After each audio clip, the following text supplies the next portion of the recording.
여러분 안녕하세요. 사연투브를 들으며 출근하는 걸 일상의 낙으로 삼고 있는 40대 가장입니다. 차 안에서 매번 듣기만 하다 이렇게 사연을 보내려고 하니 참으로 어색하네요.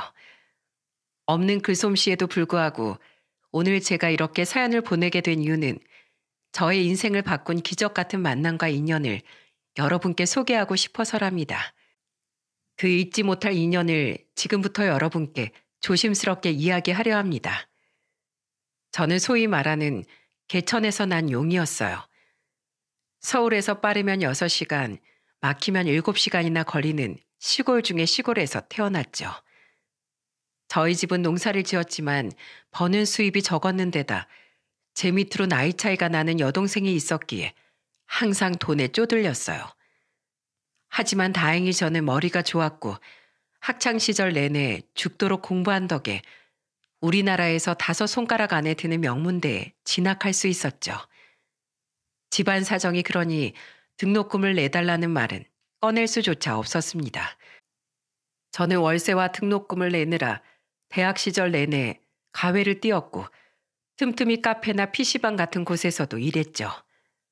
동기들은 동아리다 미팅이다 노느라고 분주했지만 저는 마치 일에 중독된 사람처럼 아르바이트만 해댔고 남들이 다 하는 연애 따윈 언감생심 꿈도 꾸지 않았죠.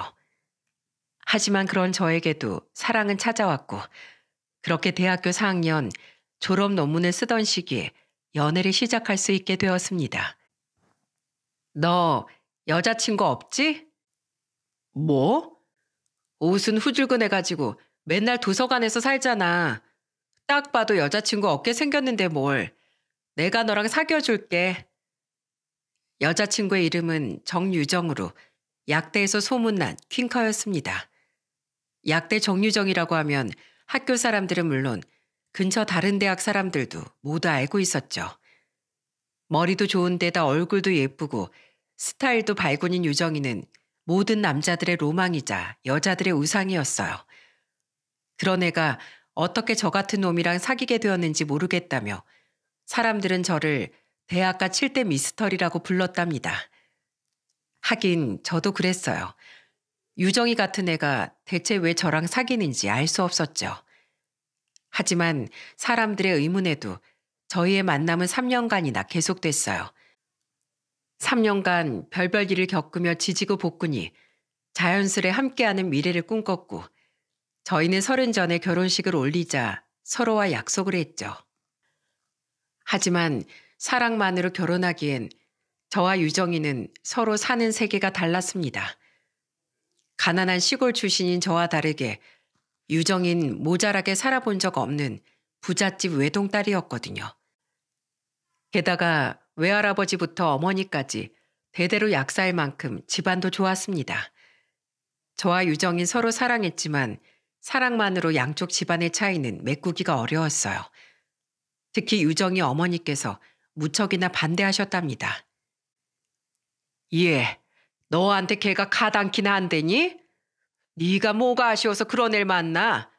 대학만 좋은 곳 나와 허울만 좋지 속빈 강정이나 다름없는 애잖니? 걔는 아직 취직도 못했다면서? 넌 학교 졸업하자마자 바로 약사 자격증도 땄는데 걘 취업 준비도 안 하고 뭘 했다니? 걔 너희 학교 출신 맞아? 혹시 뭐 부정입학 같은 거 한 거 아니야? 엄마 그런 거 아니야. 인호가 학교 다니면서 등록금도 벌고 생활비도 버느라 바빴어. 머리도 좋고 능력도 있는데 지금 상황이 좀 안 좋을 뿐이야. 그러니까 안 된다는 거야. 돈도 없고 상황도 안 좋은 애랑 결혼해서 네 팔자 망칠 셈이야? 어머니는 저희의 결혼을 결사반대하셨어요. 제 핸드폰 번호는 어떻게 하셨는지 저한테 헤어지라고 100통이 넘게 메시지를 보내시질 않나. 헤어지지 않으면 헤어지게 만들어주겠다며 제가 가외 수업하는 학생네 집 앞에 서 계시질 않나. 남들조차 그 정성이 대단하다고 할 정도였죠. 하루는 쉬는 날 다짜고짜 자취방으로 밀고 들어오셔서는 유정이랑 헤어지라고 하신 적도 있었습니다. 아이고, 휴일이라고 팬티바람으로 늘어지게 있는 꼴 좀 봐. 그러니까 네가 그 모양이지. 야, 막말로 네가 집안이 좋기라니, 출신이 좋기라니.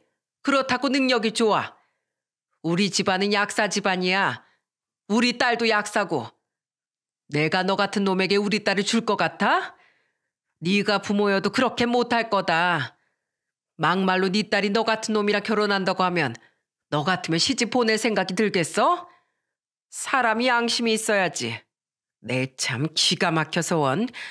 명문대 나왔으면 뭐해? 취업도 못해서 통장에 100만 원은, 아니 10만 원은 있니? 차라리 내가 10만 원 줄 테니까 우리 근처에서 얼쩡거리지 말고 썩 꺼져. 자기가 하고 싶은 말만 하시는 통에 저는 자다 일어나 팬티만 입은 채로 그 막말을 다 받아내야만 했습니다. 그럼에도 분이 다 안 풀리셨는지 나중엔 핸드백으로 제 얼굴을 때리시기까지 하더군요. 어머닌 저뿐만 아니라 유정이도 괴롭히셨어요. 카드를 쓰지 못하도록 막는 건 물론이요.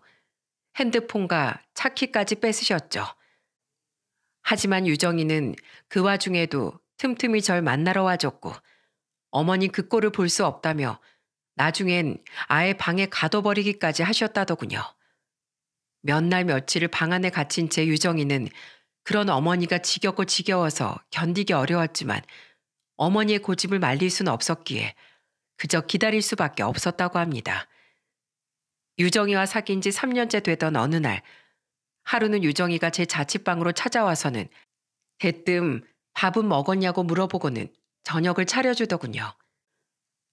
유정이는 부잣집 딸답게 대학 시절부터 신부 수업을 받았던 터라 요리 솜씨가 좋았습니다. 유정이가 해준 것을 먹을 때마다 저는 우리의 결혼 생활을 종종 상상하곤 했죠. 유정이가 저녁을 하면 제가 설거지를 하는 그런 사이좋은 부부가 되고 싶다고 생각했어요. 하지만 그것은 이루어지지 못할 꿈이었습니다. 유정이가 파스타 한 접시를 뚝딱 만들어 식탁 위에 올려놓고는 제게 먹으라는 말 대신 헤어지자고 말했거든요. 뭐라고? 헤어지자고. 나 더는 못 견디겠어. 유정아, 우리 조금만 더 버티자. 지금은 힘들어도 노력하면 어머니께서도 인정해 주실 거야. 그건 네가 아직 우리 엄마 성격을 몰라서 하는 소리야. 엄만 눈이 하늘에 달린 사람이야. 내가 누굴 데려와도 성에 안 찰 거야. 우리가 이렇게 백날 노력해도 소용없다고. 유정아, 나 너 없으면 안 돼. 알잖아. 나 너 사랑하는 거. 정말로 사랑하는 거 누구보다 유정이 네가 제일 잘 알잖아. 그래, 잘 알지. 지금까지 박인호 너만큼 날 사랑해준 사람 없었으니까. 하지만 사랑이 밥 먹여주는 거 아니잖아. 이제 우리 나이도 있는데 언제까지고 엄마의 반대를 받아주면서 결혼을 질질 끌 수는 없어. 미안해.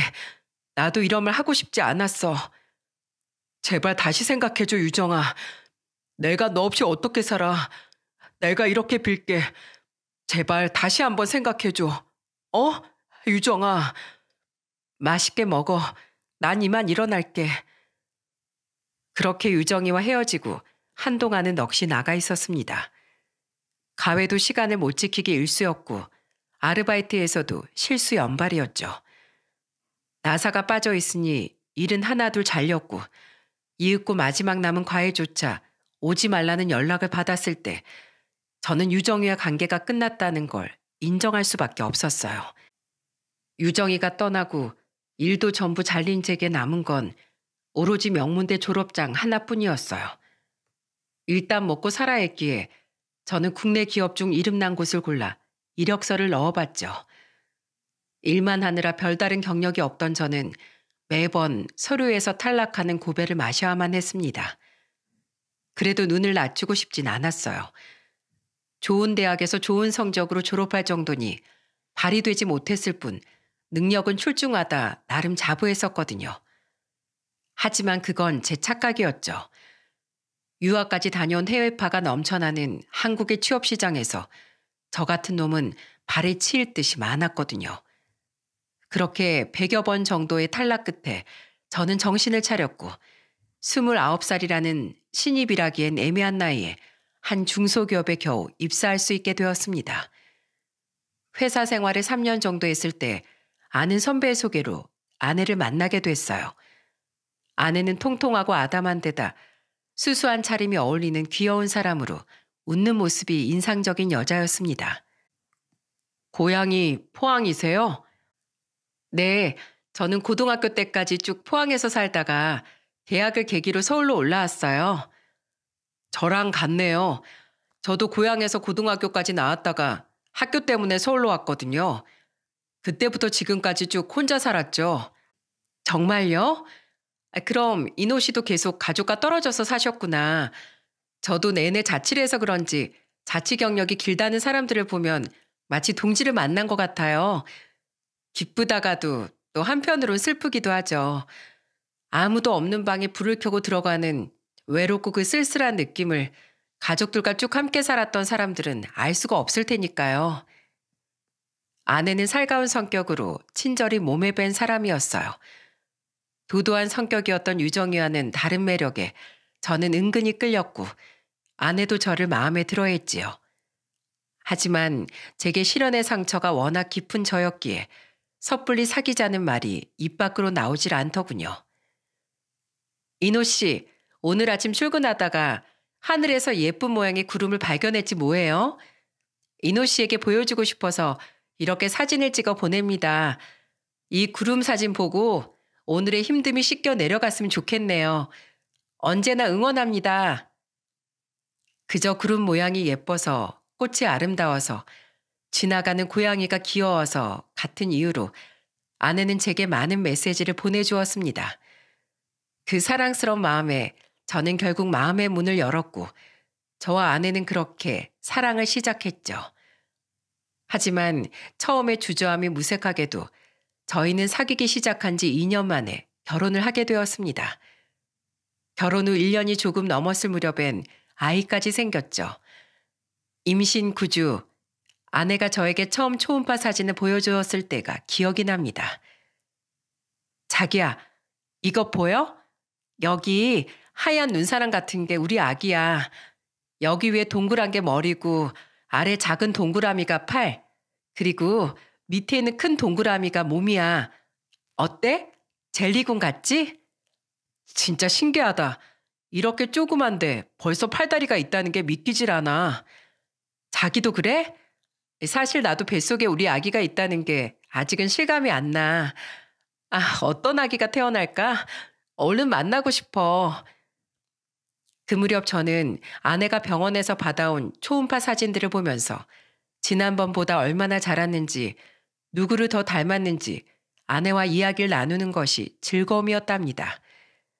제가 아빠가 된다는 것이 얼마나 기뻤는지 몰라요. 항상 하루하루 살아가기 급급했던 저에게 아이는 미래를 꿈꿀 수 있게 만드는 희망이었어요. 사랑하는 아내와 태어날 우리 아이를 생각하면 앞으로 무슨 일이든 할 수 있을 것 같았죠. 하지만 저의 이런 기대는 이루어지지 못했습니다.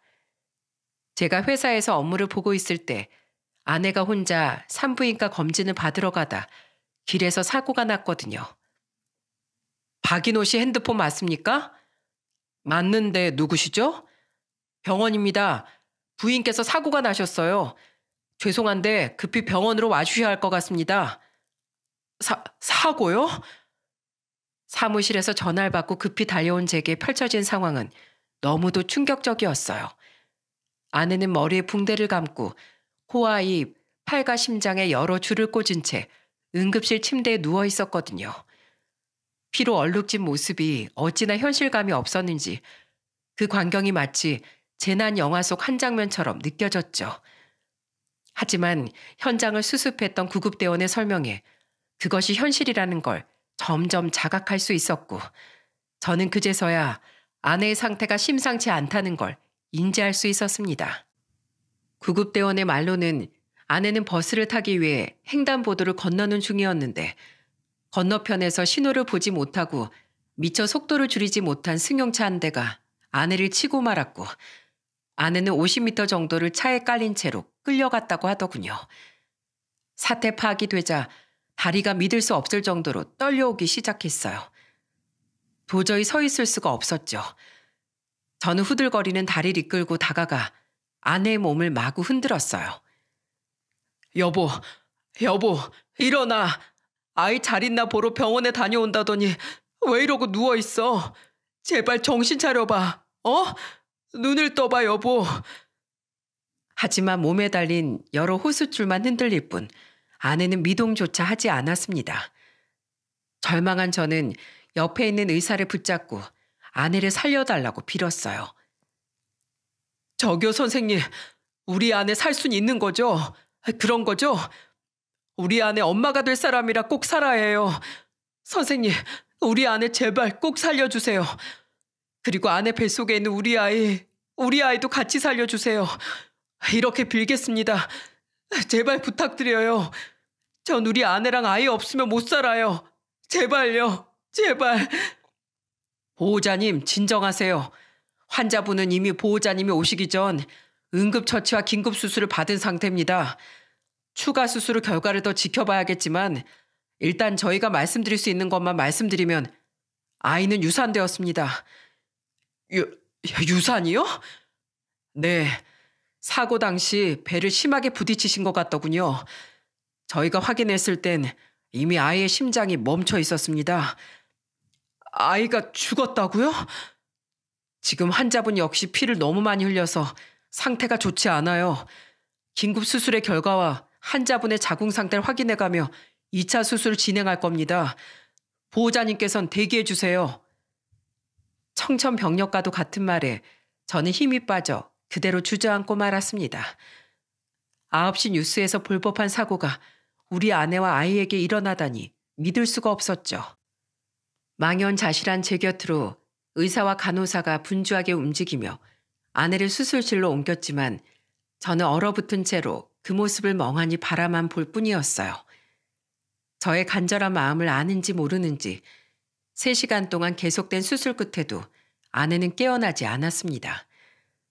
응급실에서 중환자실로 옮겼어도 여전히 그대로였죠. 하루가 지나고 이틀이 지나도 아내는 눈을 감은 채 깨어날 생각을 하지 않았어요. 저는 혼수 상태에서 빠진 아내를 보고 절망했습니다. 여보, 제발 일어나줘. 이렇게 부탁할게. 아이도 잃었는데 당신마저 잃으면 난 더는 살아갈 희망이 없어. 제발 살아서 내 곁으로 돌아와줘, 여보.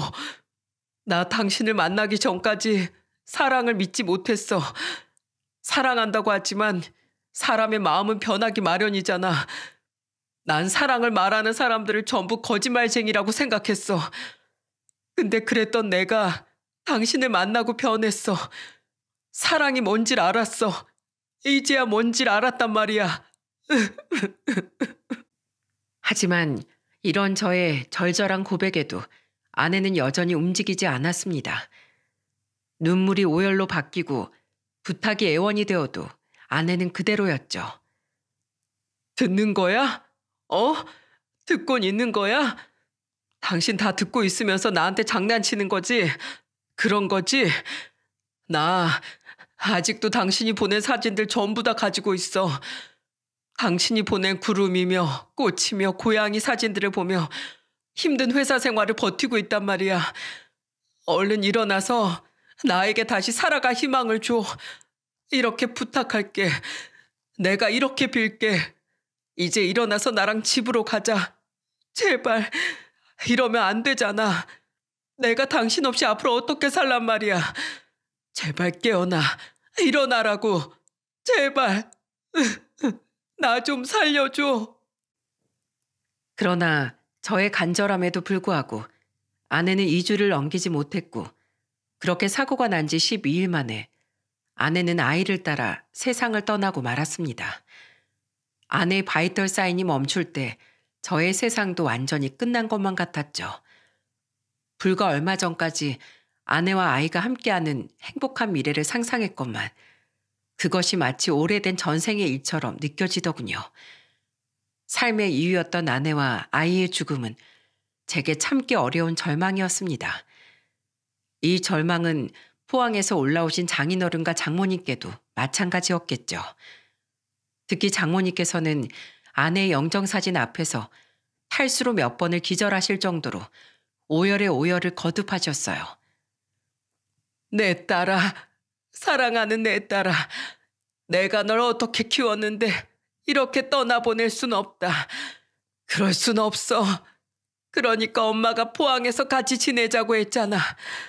뭐하러 서울까지 올라와서 이렇게 고생만 하다가 죽다니. 이게 말이 되니? 박서방, 자넨 우리 딸이 이렇게 될 때까지 뭐하고 있었나? 뭐하고 있었냔 말이야. 우리 딸이 이렇게 차가운 주검이 되어 돌아올 줄 알았다면 내 자네에게 우리 딸을 안 맡겼을 걸세. 우리 딸, 세상에서 제일 착하고 예쁜 우리 딸.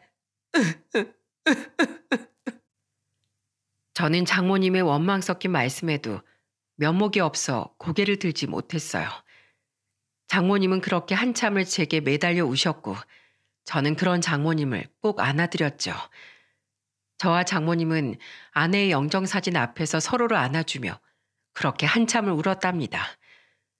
아내의 장례를 마친 뒤 저는 직장도 그만두고 폐인처럼 지냈어요. 아내와 함께했던 공간에 버려진 듯 홀로 남겨져 있다는 현실이 저를 미치게 만드는 것 같았거든요. 저는 무언가에 의지하지 않으면 살아갈 수가 없을 지경이었죠. 그런 저에게 소주는 현실을 잊게 만드는 마법과도 같은 것이었어요. 그 당시 제게 소주는 물이었고 밥이었고 유일한 치료제였습니다.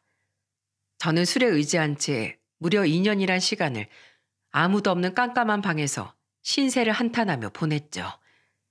2년이 조금 지난 어느 날, 그날도 어김없이 술을 사러 슈퍼에 가는데 제 옆으로 아이를 데리고 지나가는 부부가 지나가더군요.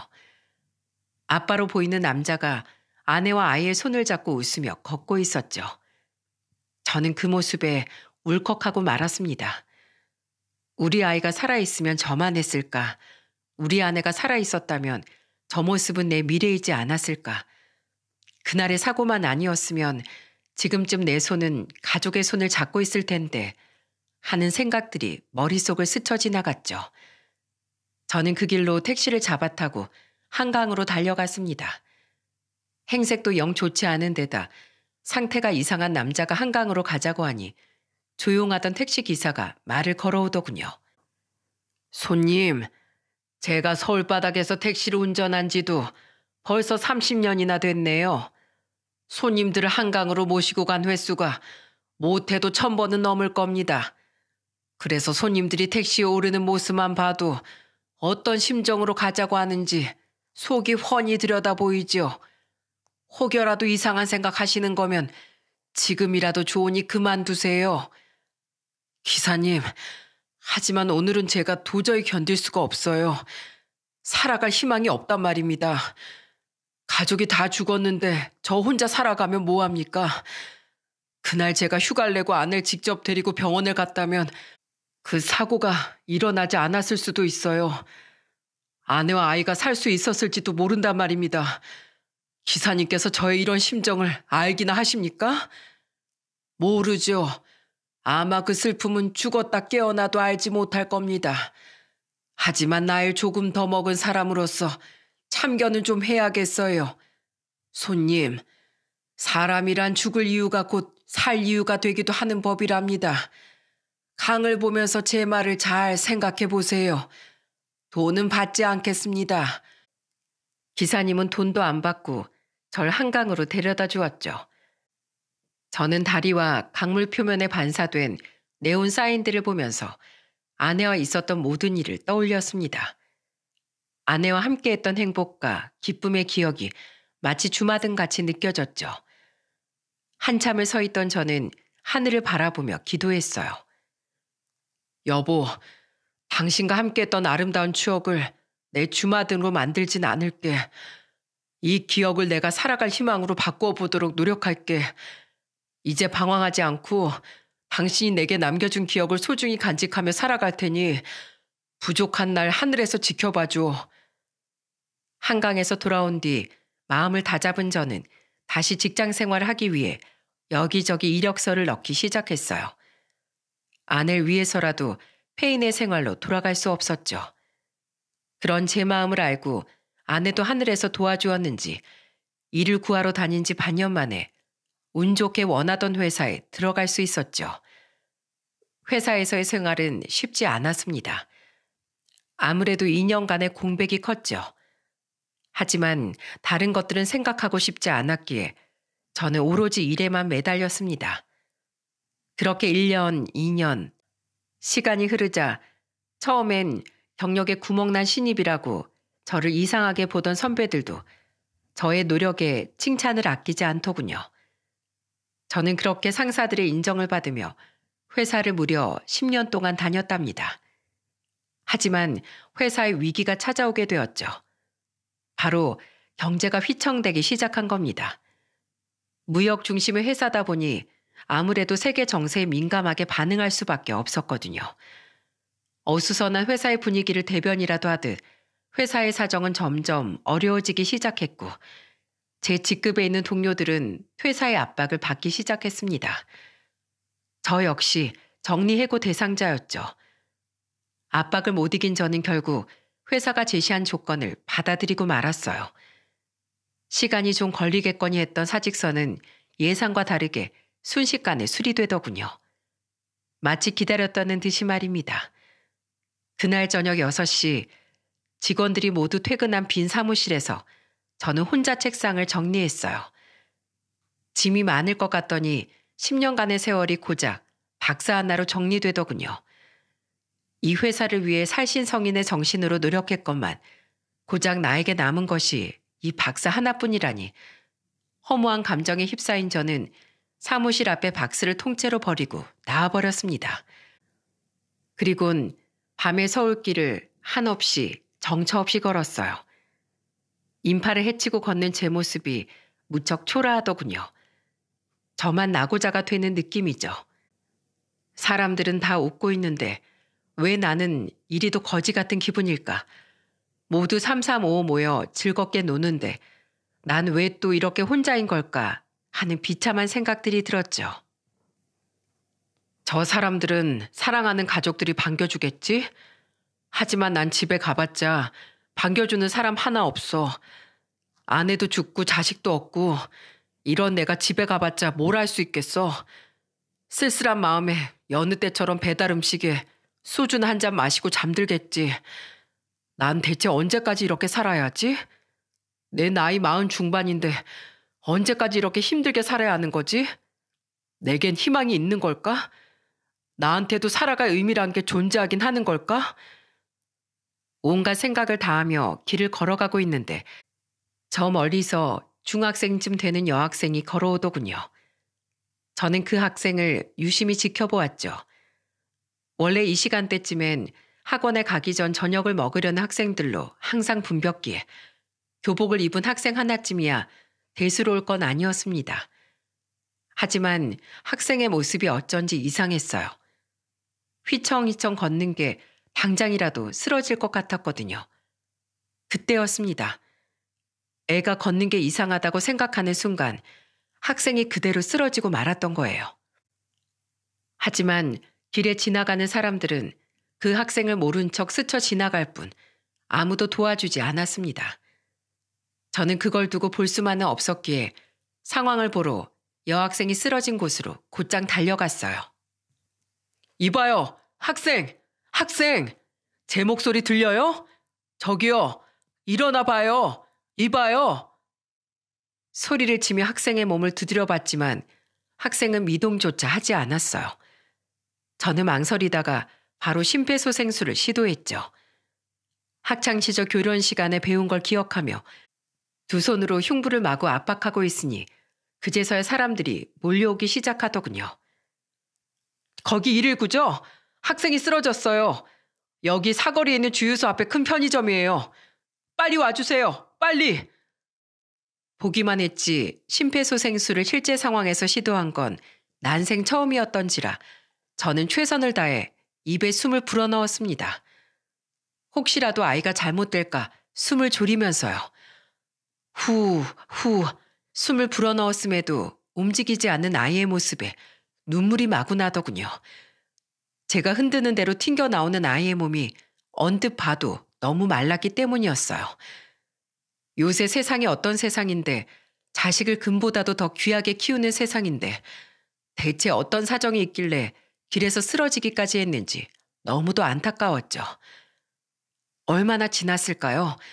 드디어 구급대원이 도착했고 산소호흡기를 대며 학생을 들것에 실어가더군요. 그렇게 현장이 수습되고 구급차가 출발하던 순간 저는 무슨 용기가 났는지 차 문을 닫으려는 구급대원을 붙잡았어요. 저도 같이 갔으면 합니다. 저 학생이 쓰러지는 순간부터 봤는데 이 학생이 집에 잘 들어가는지 마지막까지 봐야겠어요. 학생이 깨어나야 저도 안심이 될 것 같습니다. 부탁드립니다. 선생님이 목격자세요? 저희도 응급실에서 상황 설명을 할 사람이 필요하니 그럼 얼른 타세요. 응급실에 도착해 살펴본 학생의 상태는 길에서 본 것보다 더 심각해 보였어요. 특히 얼굴빛이 말이 아니었죠. 중학생인 것 같은데 피죽도 못 얻어먹은 듯한 얼굴로 어쩜 이리 딱하게 누워있는지 참으로 가여웠습니다. 그런 생각을 하고 있는데 학생의 교복 주머니에서 요란한 진동과 함께 벨이 울리기 시작했어요. 다급해진 구급대원이 주머니를 뒤져 핸드폰을 꺼냈죠. 떨어질 때 금이 간 것인지 귀퉁이가 깨져 금이 간 핸드폰 액정에는 엄마라는 선명한 두 글자가 찍혀 있더군요. 수영아, 왜 이렇게 연락을 안 받아? 엄마가 전화하면 째깍째깍 받으라고 했지?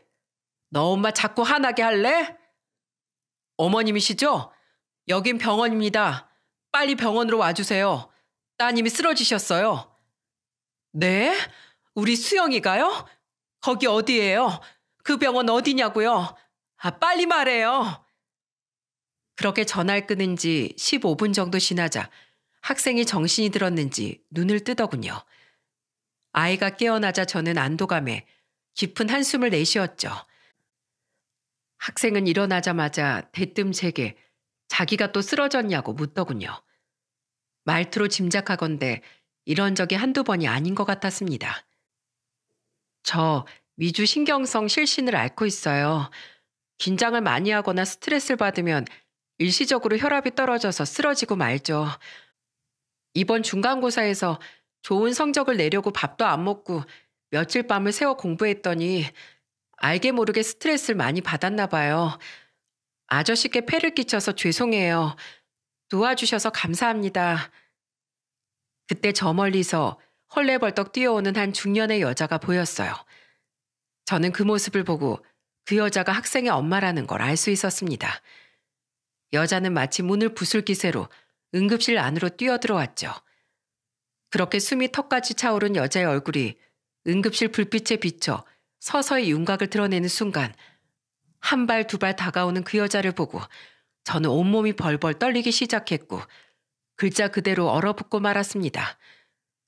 등 허리를 타고 소름이 천천히 퍼지는 기분에 머리털이 삐쭉삐쭉 서는 듯 했죠. 하지만 이 기분은 저만 느낀 것이 아닌 듯 했습니다. 그 여자도 저를 본 순간 얼어붙었거든요. 마치 그곳에만 시간이 멈춘 듯 저와 여자는 서로를 보며 망부석처럼 서 있었습니다. 소리조차 들리지 않았죠. 세상이 모두 지워지고 저와 그 여자만이 남겨진 것처럼요. 그렇게 몇 초간의 지독한 정적 끝에 병원의 시끄러운 소리가 제 귀로 쏟아졌고 그제야 저는 무거운 입을 겨우 뗄 수가 있었습니다. 유정이? 그렇습니다, 여러분. 그 학생의 엄마라는 사람은 제 첫 여자친구이자 어머니의 반대로 3년간 사귀고 헤어진 바로 그 정유정이었던 거예요. 정말 어떻게 이런 우연이, 아니 인연이 있을까요? 단언컨대 아마 온 세상을 다 뒤져도 이런 질기고 질긴 인연은 없을 겁니다. 박인호? 너 박인호지? 지금 이거 어떻게 된 거야? 내가 이해할 수 있도록 상황을 설명해봐. 네가 왜 여기 있어? 나 말고 먼저 딸 상태부터 확인해. 쓰러졌다가 방금 의식을 되찾았어. 제 말에 유정이는 정신이 든 듯 딸에게로 달려가 상태를 확인하기 시작했어요. 너 왜 이러니? 왜 자꾸만 이래? 왜 자꾸 이렇게 쓰러져? 엄만 너밖에 없는 거 알잖아. 엄마 너 하나만 보고 사는데 왜 자꾸 엄마 심장을 철렁하게 만드는 거야? 왜? 왜 엄마를 나쁜 엄마로 만드는 거냐고. 걱정 끼쳐서 죄송해요, 엄마. 근데 나 이제 괜찮아. 다행이다. 정말 다행이야. 엄마, 나 이 아저씨가 안 도와줬으면 정말 큰일 날 뻔했어. 뭐? 그게 정말이야? 정신 잃기 직전에 이 아저씨가 나한테 달려오는 걸 봤어. 나 이 아저씨 덕분에 산 거예요. 아저씨는 그냥 네가 쓰러지는 걸 보고 심폐소생술을 했을 뿐이야. 내가 아니더라도 거기 있는 누구라도 그렇게 했을 거야. 그런 말씀 마세요. 아저씨가 제 목숨을 구해주신 거나 마찬가지죠. 아저씨 감사해요. 정말 감사합니다. 병원에선 상태가 좋지 않은 데다 탈수 증상도 있으니 수액을 맞고 가라고 하더군요. 학생은 엄마가 온 것에 긴장이 풀렸는지 수액을 맞다 꾸벅꾸벅 졸기 시작했고 유정이는 딸이 잠든 걸 확인하자마자 저를 밖으로 불러냈어요. 오랜만에 본 유정이의 모습은 꽤 달라져 있더군요. 이목구비만큼은 그대로였으나 세월을 이기지 못했는지 중년의 아줌마가 되어 있었죠. 저는 제 앞에 있는 유정이의 모습에 어쩐지 시간에 거슬러 올라간 것 같아 이상한 기분이 들더라고요. 네 딸 원래부터 아팠던 거야? 태어날 때부터 병약 체질이었어. 지금은 그래도 많이 나아진 편이야. 예전엔 조금만 긴장해도 바로 쓰러졌었거든. 그렇구나. 근데 딸이 쓰러졌는데 네 남편은 왜 안 와? 일이 많이 바쁜 거야? 남편? 남편은 무슨, 나 이혼했어. 뭐라고? 언제? 벌써 한 7, 8년 됐나? 왜?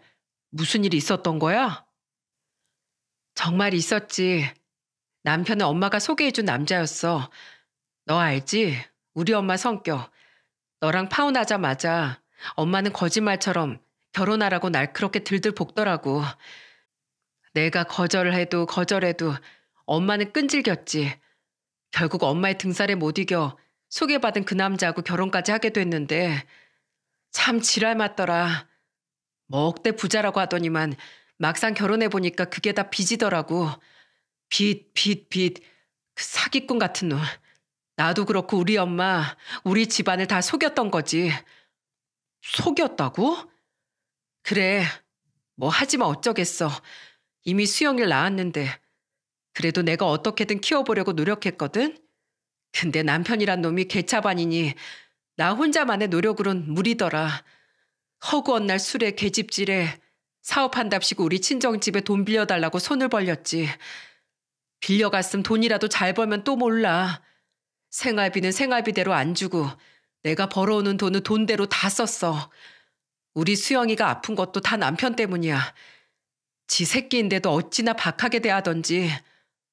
그래서 어떻게 했어? 뭘 그래서야. 이혼했지. 평생 사랑만 받았지 고생이라는 걸 모르던 유정이가 그런 결혼 생활을 했었다니요. 하지만 유정의 과거는 놀람의 연속이었습니다. 아참, 어머님은? 엄마?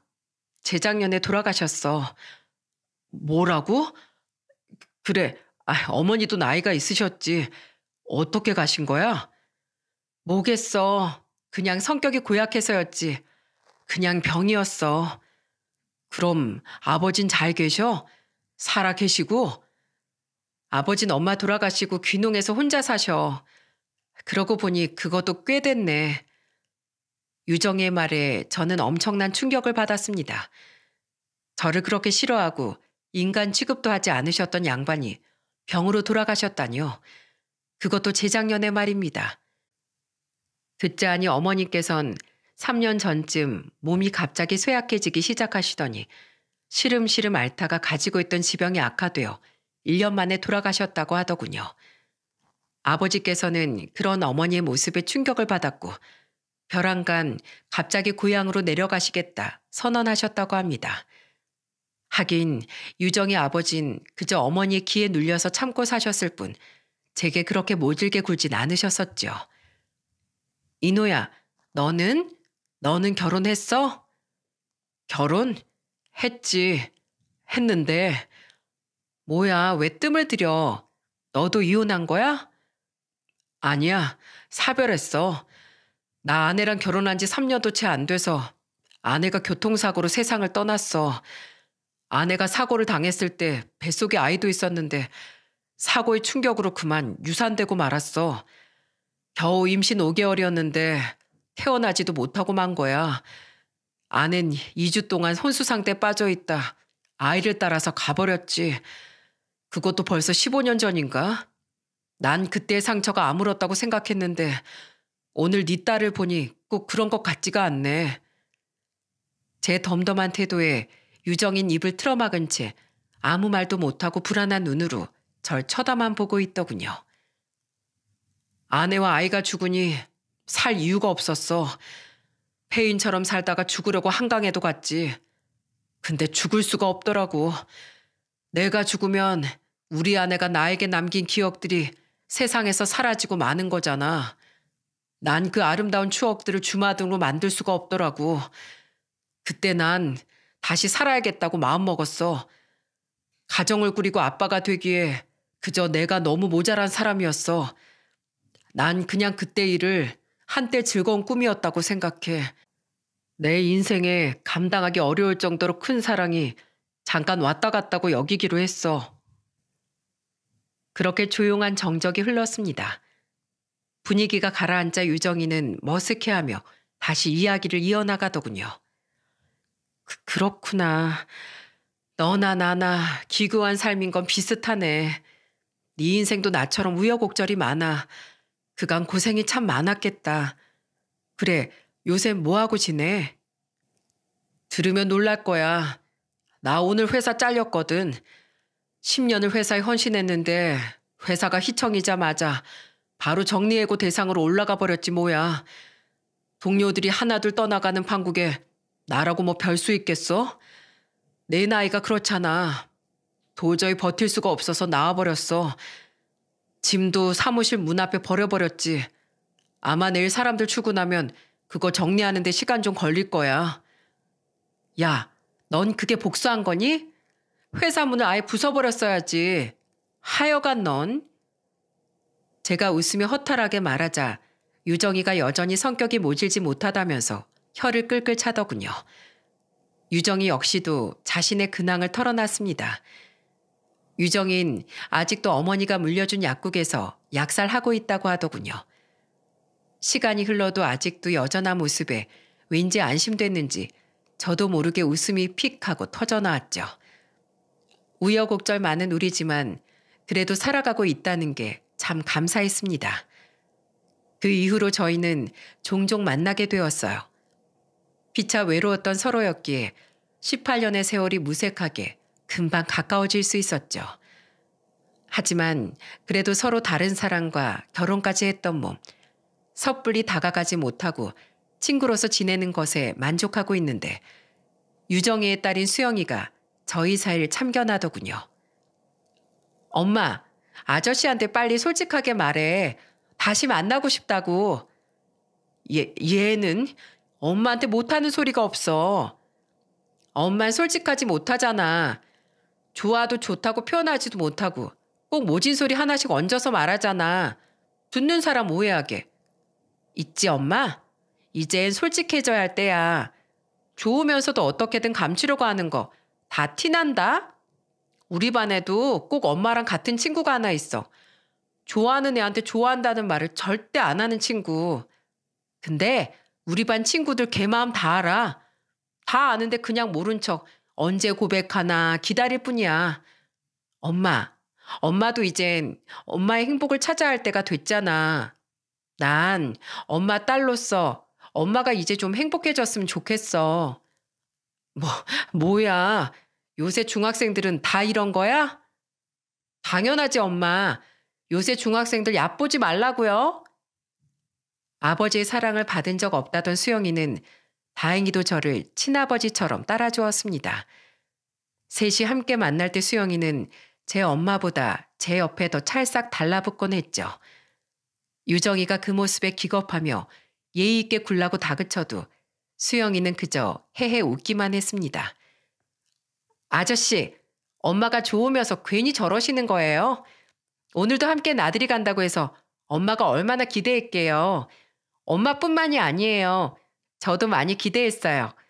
엄마 아빠랑 다 같이 놀러 나간 적이 한 번도 없었거든요. 그래서 저 오늘 무척 신나요. 아저씨가 제 아빠가 된 것 같아서요. 아저씨도 오늘 무척 신나. 사실 오늘만 그런 건 아니야. 우리 수영이 볼 때마다 아저씨는 마치 우리 딸이 살아 돌아온 것 같아서 너무 즐겁단다. 정말요? 내가 아저씨 진짜 딸이면 좋을 텐데. 수영이 노력 덕분인지 서로의 집에 저녁을 먹으러 들르기도 하는 등 유정이와 저의 사이는 전보다 한층 더 가까워졌습니다. 그렇게 서로 교류를 이어오던 어느 날 유정이가 저녁을 먹으러 오라고 하더군요. 수영의 안내를 받으며 식탁에 앉으니 파스타가 한 상 가득 푸짐하게 차려져 있더군요. 화려한 파스타를 사이에 두고 유정이와 마주보고 있으니 우리의 모습이 어쩐지 과거의 재현 같아 보였죠. 유정이와 헤어진 그날 말입니다. 그런데 유정이가 갑자기 제 손을 잡으면서 다시 만나자고 말하는 게 아니겠어요? 자존심 강한 유정이 입에서 그런 말이 나오다니 저는 정말 깜짝 놀라고 말았습니다. 내가 이런 말 하는 거 염치 없다는 거 알아.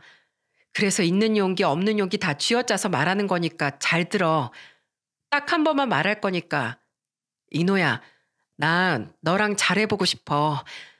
우리에게 많은 일이 있었지만 그럼에도 난 여전히 네가 좋아.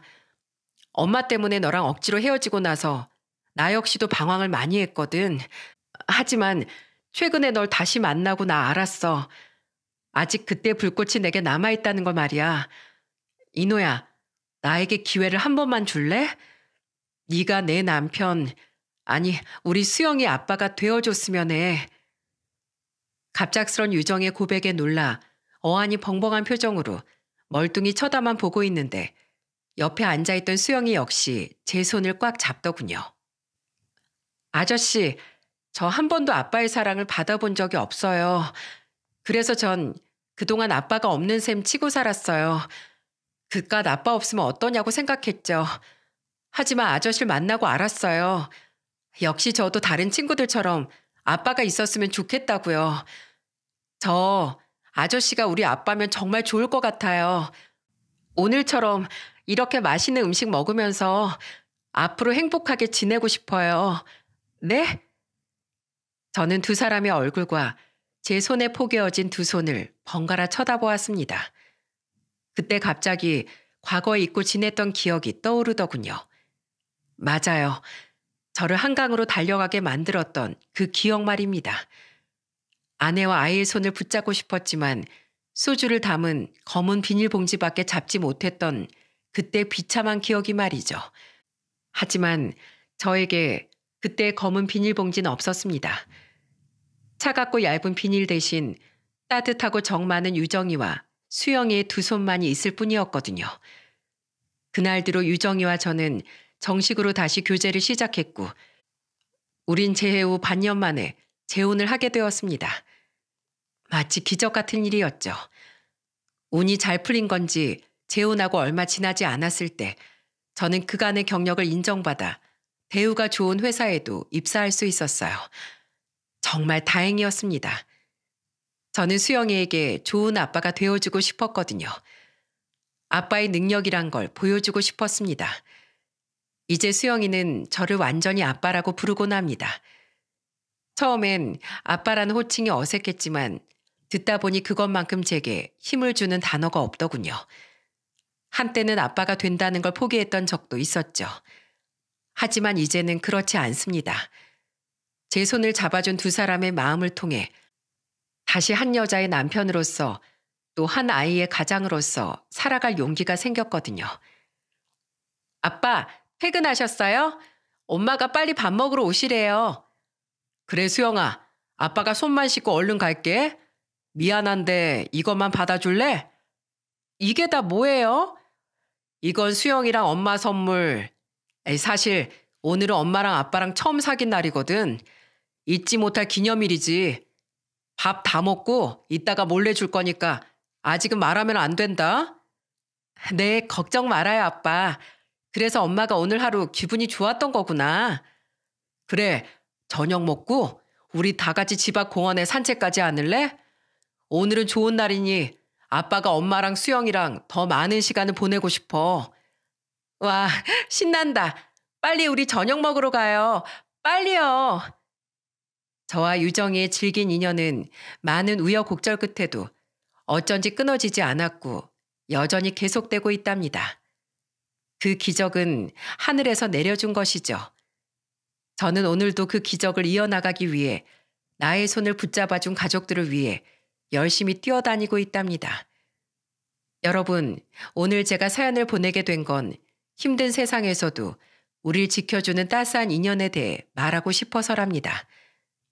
그날 제가 수영일 병원에 데려가지 않았더라면 이런 기적은 일어나질 않았겠죠. 어쩌면 우리는 우리도 모르는 새 이런 기적을 지나치고 있을지도 모릅니다.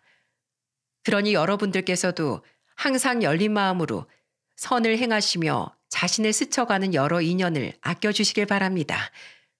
그 인연이 기적이 되어 여러분의 삶을 행복으로 이끌어줄지 모르니까요. 마지막으로 죽은 우리 아내와 태어나지 못한 우리 아이에게도 이 사연을 바치려고 해요. 언젠가 하늘에서 다시 만날 때 우리 모두 행복했었노라 말할 수 있길 전 아직도 기도하고 있거든요. 지금 제가 행복한 것처럼 그 두 사람 역시 하늘에서 한 점의 아픔과 고통 없이 행복하게 지내고 있길 바랍니다. 제가 발견했던 기적을 여러분들께서도 찾으실 수 있길 바라며 이만 제 사연을 마칠게요. 모두 행복하세요.